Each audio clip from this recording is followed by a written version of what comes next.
Hi. Years ago, it was hard to find material to be used for teaching.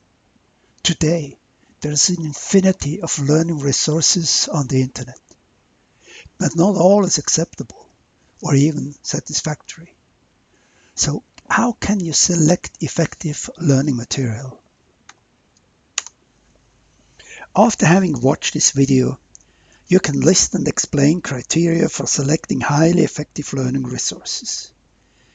You can identify deficiencies, shortcomings of learning material, and propose improvements. Let's have a look at the poor learning resource. There is too much text without much structure. Such documents are difficult to read. There are hardly any visuals. There are no learning recommendation whatsoever. Students are not involved in any activity. In short, this is raw information lacking didactic elements.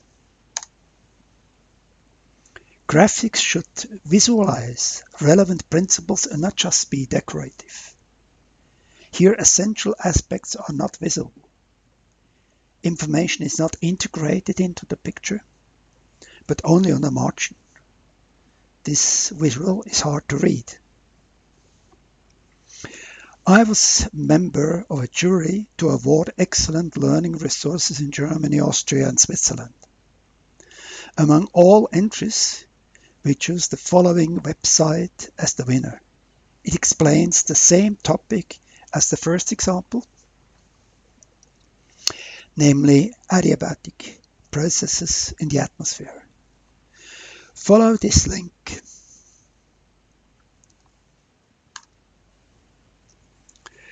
On the first page, you see the advanced organizer. It informs briefly about the title, the content, objectives, the relevance, prior knowledge, and gives study tips. Very quickly, I can decide whether the content is interesting and relevant for me. On the next page, I can do a step-by-step animation and have a look how an air parcel is crossing the Alps and what is going on. On the right side, interesting questions are raised to elicit prior knowledge and to make the learner ponder about why the air is now warmer than when it started crossing the Alps. To solve this puzzle, first the learner is invited to simulate some experiments.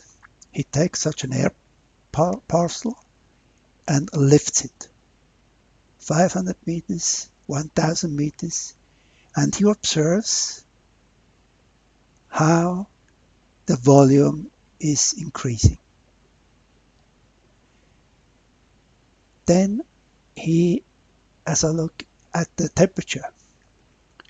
When the air parcel goes up, the temperature goes down. He can note his observations here and do some more experiments that are relevant for the understanding. Then he has a learning control. He's asked to insert these effects when air is uplifted. I would say first there is a decrease of the pressure that makes the air cooler. Maybe it's the expansion of the parcel that is coming first. It makes it cooler. It increases then the humidity. Oh no, it decreases the vapor capacity, and as a last consequence condensation of water vapor is observable. The solution, oh, I was lucky, I did it right.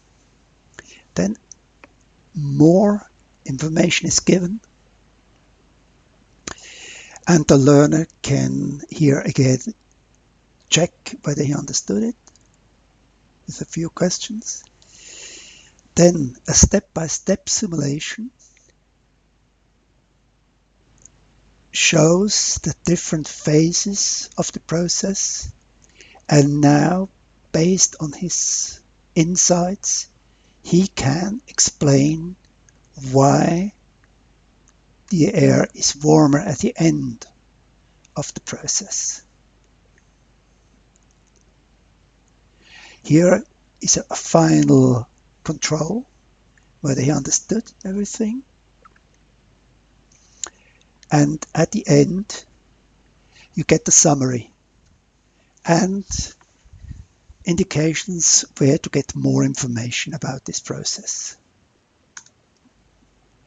So let's have a look at the list of criteria for effective learning media. Effective learning media have an advanced organizer. They have recommendations for learners. They ask for the prior knowledge of the learner. Texts are readable, well structured. There are visuals, preferably animations.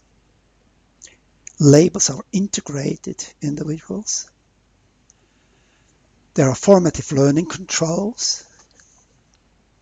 There is interactivity.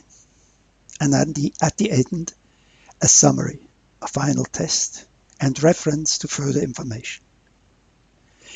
Thank you for your attention.